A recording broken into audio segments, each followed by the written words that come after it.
Donc on est devant l'école Tourtille, rue de Tourtille dans le 20e. C'est une école qui est assez connue pour avoir été très tôt dans les luttes pour les sans-papiers.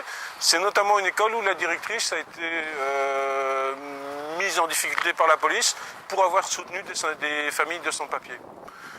Je suis militant socialiste depuis quelques années et militant dans le cadre de Réseau Éducation sans frontières, donc pour aider des familles à rester en France malgré la chasse chiffrée qui a été annoncée par le gouvernement Sarkozy et mise en œuvre par Hortefeux.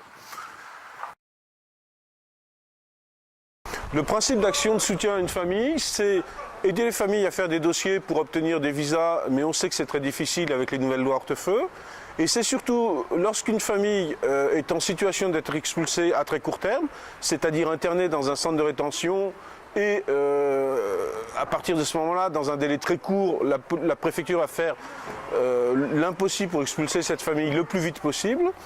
À partir de ce moment-là, RESF essaye de faire beaucoup de bruit autour de ces cas-là. C'est là qu'interviennent les élus, c'est-à-dire que les élus font des lettres officielles de soutien à ces familles, en expliquant pourquoi elles tiennent à ce que ces familles puissent rester sur le sol français.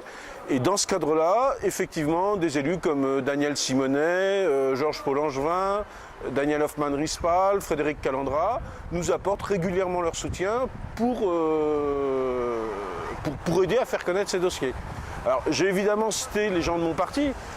Je précise aussi que d'autres élus, comme les élus communistes, les élus verts, n'hésitent pas à nous aider dès qu'on leur demande.